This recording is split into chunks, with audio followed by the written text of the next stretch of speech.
So we have a very special guest today that I am going to be introducing you guys to the scene, Karissa. She has her new single, Leo Rising, coming out this Friday, May 17th, but most likely this interview will be coming out after the release day. So give a warm welcome to your girl, Karissa, also known as Vivacious Embrace. Thank you so much for having me, host. You're so welcome. Thank you so much for being here. We're so excited to have you. Yes, I'm so excited to be here. Thank you so much for having me. We are so excited to hear your first official single, and I know that you have been dabbling in not necessarily making music, but writing and storytelling and even poetry. So what compelled I'm just going to dive right into asking the questions, getting into the meat and the potatoes, because we really want to pick your brain here. I mean, you are a revolutionary, you are a visionary, you are a change maker, okay? And I really want to pick your brain, okay? Because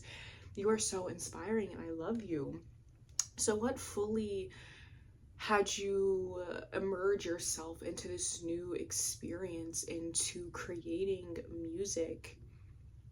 That is such a great question, genuinely. And honestly, when it comes to like my writing in terms of poetry and other storytelling, um, I really fully started to see how much I enjoyed writing when I connected to what I enjoyed as a child. I even now find myself writing for the sake of writing, not necessarily to write anything profound, just because I simply like to see what um my handwriting looks like. And also when I was younger, I did write songs. I would write about like love, and I was very heavily inspired by Taylor Swift. When I would first catch myself writing songs, I was like about 9 years old. I was like very young, like going into adolescence, preteen, 10, 11 years old, and I found myself inspired by her and her songwriting. But I fully immerse myself into songwriting now because I simply am just following that my heart and what it is guiding me towards. And honestly, I'm gonna be honest with you, songwriting, making music is not really something that I ever thought that I would be exploring and entertaining. But also, I love music so fucking much. Can I curse on here? Girl, damn right. I don't care if you curse. Like, this is your show. What the fuck? True. Yeah, it is my show, isn't it? But yeah, I guess I'll curse. But I fully immerse myself into songwriting, or not even fully immerse myself, I would say, but I'm dabbling in entertaining this because it's something on my heart that I feel called to do in terms of how I want to express myself. And I'm a multidimensional being, and the ways that I choose to express myself is because I desire to live a creative led life. And I think making music, singing is just one avenue, one vessel of artistry that I feel gravitated towards in terms of how I want to express myself and how I want to show up in the world. And honestly, when I was really making this song, I found myself wanting to work on it. And sometimes, like, for me, I don't like to do things that I don't want to fucking do. And so to find something that I actually am excited to work on, that I'm excited about, that I want to continue to do more of, and that I see the endless possibilities of what I can do with this, is really groundbreaking for me. Because for a long time, I really didn't know what I wanted to do. I was surrounded by people who, went to college and worked jobs, and I really felt bad and ashamed for not having my life figured out in the way that I was expected to. And I'm not saying that I plan on being a full-on pop star, but I really did this for fun. I really did this because I can. Why not? Like, life is meant to be lived. Life is meant to, we're meant to create, we're meant to do things because we fucking can. And it was just really an opportunity for me to just do it because I wanted to do it, because it's something that excited me. And I take things that excite me as information from my soul, that it's part of what it is that I'm meant to do. in this world.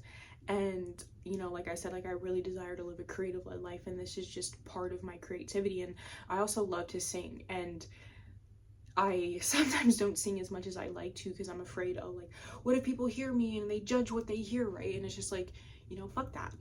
I'm bored, like, you know, and I just want to have fun. I want to have a good time. I'm gonna take my scarf off of my head, but don't worry about it, girl.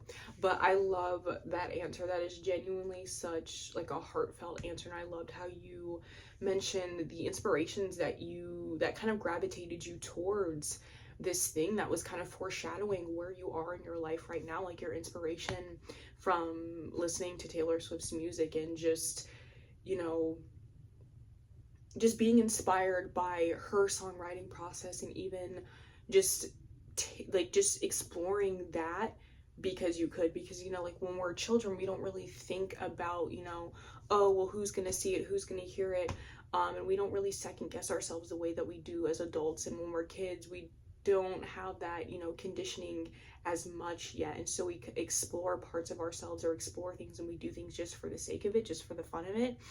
And it's just so interesting how now that like you never even really considered that to be like something that you would really want, but now it's kind of like calling to you, and you're like listening to that part of yourself. You're really taking a chance and a risk on yourself, and that is so beautiful and inspiring to see and to hear. Yes, thank you so much. Yeah, and like I said, like I love music so much, and so it wasn't even just particularly her, but she was definitely a huge influence on just not even necessarily my relationship to music, but my relationship with listening to music that was emotional. Her music really helped me feel things, and I connected to her sensitivity and her emotional depth in her music. And you know, despite what people think and feel about her, despite how my feelings towards her has changed over the years, my relationship with her music and how it has impacted me in such a beautiful and healing and just transformative way will never change.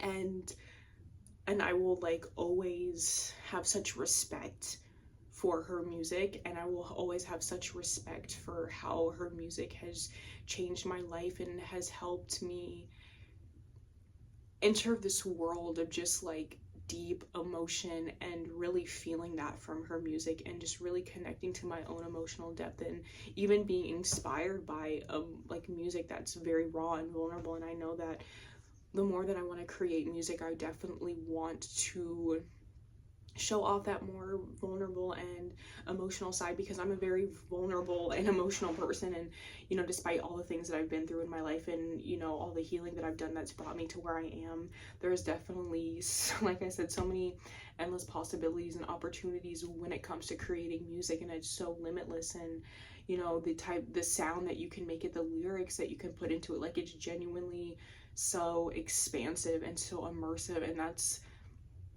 what I'm really truly excited about. Like, fuck everything else. I'm excited to just fully immerse myself into this creative process and discovering and exploring more parts of myself that I have yet to discover. And that's so exciting to me. Oh yes, that's so fun, and I love to hear that. We are excited. I am excited to hear what you create and what you come up with, and how you and what you birth into this world, and to see those different parts of you and those different sides of you that when you're ready to show the world that you will. But moving on to the next question, what further inspired you to make the song? Like, where did the inspiration from the song come from? Because you know, you talk about, I mean, the song is Leo rising, so I could imagine that you're inspired by being a Leo rising. You're inspired by the archetype of Leo rising and what Leo rising is supposed to represent. But what, like, where did the song idea come from, and how did it flow together for you? Like, what was the process of you making this song? Honestly, the process of me making, ooh, y'all are not supposed to see that. The process of me making this song is honestly nothing like super crazy or like wild. Honestly, I was inspired by this time that I went out to go like dance and go party, quote unquote. And I went out because one of my favorite DJs was playing, and he always shows up with the good music, the good hits. And you know, nobody was dancing on the dance floor. It was, I wouldn't say it was dead, but you know, he was just playing music, and it was just like nobody on the dance floor. Everybody was sitting around, which is like fine, right? But like when I go out, I like to dance, I like to move my body, I like to listen to good music and really just be present in my body. And so I just decided like, hey, I'm just gonna fucking dance. And I was the first one on the fucking dance floor, and that's one of the first lyrics in the song. It's like, when I dance, I can feel their eyes on me. And I was just really kind of like inspired by that moment, just like, you know, the titillation and the eroticness of being perceived in your freedom, in your self-expression. And I would be lying if I said that people looking at me when I dance and being comfortable in my body doesn't like make me feel good. Like I don't, like I like that type of attention. And like I said, I would be lying if I said that I didn't.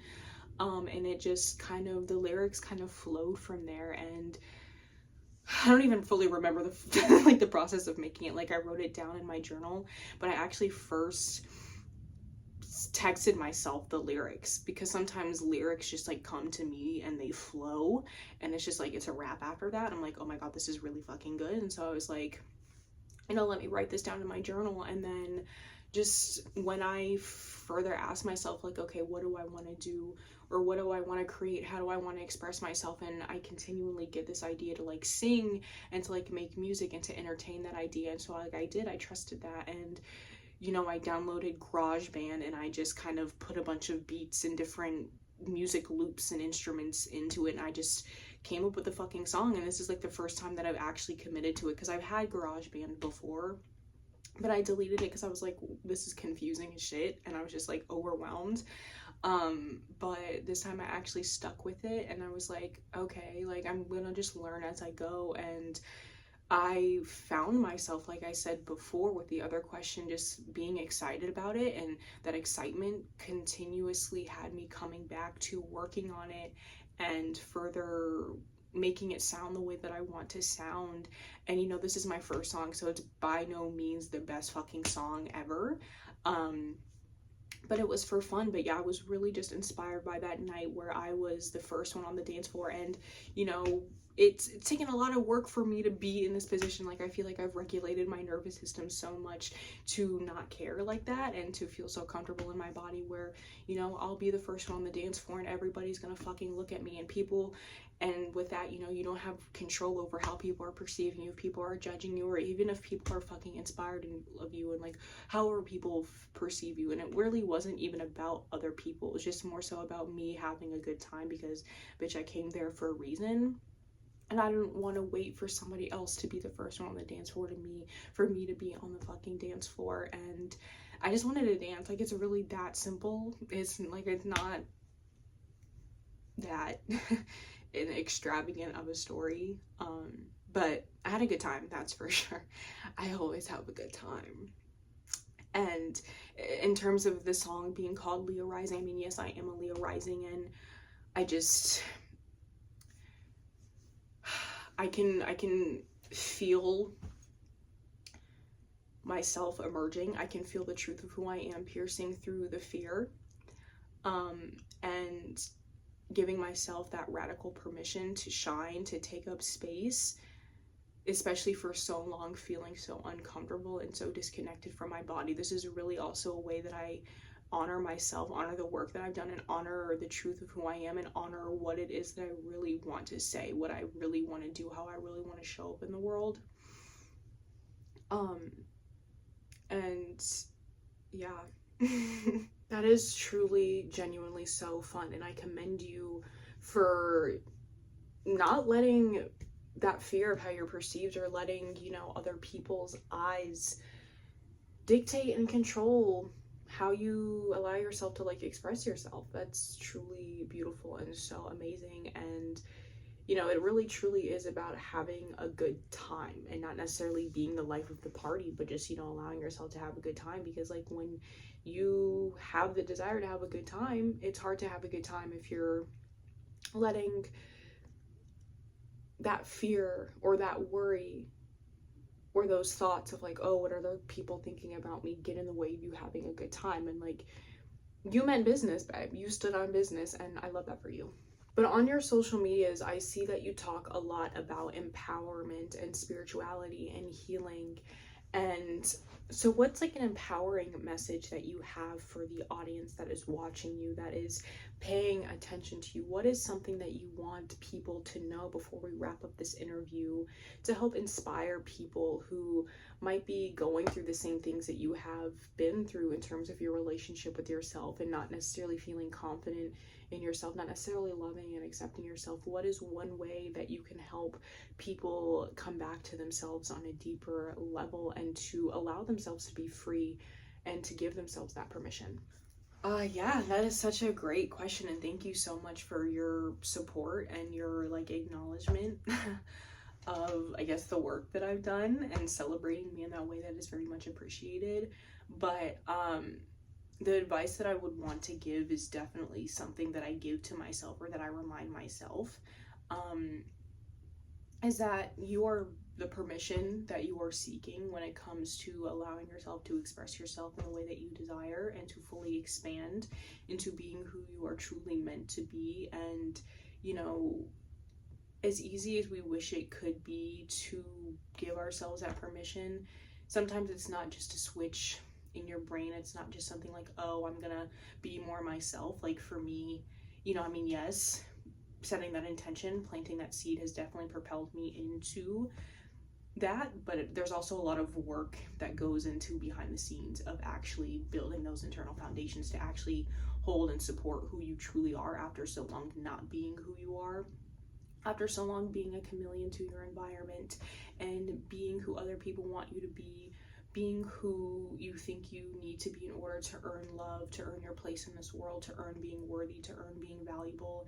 And a lot of the time we have been so conditioned to look outside of ourselves to feel that within ourselves, and we don't know that we can just cultivate that feeling within ourselves. Like we often use like a person or a job or money or food or something outside of ourselves to be the middleman, to bridge the gap from not feeling whole to feeling whole. And the thing is, like, we are already whole, but when we think that our wholeness, that we're not whole or that we're incomplete, can sometimes come from a lack of unconditional love and support and compassion and nurturing in your upbringing. And, you know, I'm not gonna get too much into that, but like it really does come down to just taking your potential by the fucking balls and giving yourself permission to live your life fully. And and you know, we can let the state of the world, we can let things happening outside of us stop us, or we use those things as excuses on how free we allow ourselves to be. We allow it to limit us on how worthy or how deserving or how possible it is for us to truly live the lives that we want. And that's not to say that things happening outside of us don't have an effect. But also you are like the master of your own fate in a way. And,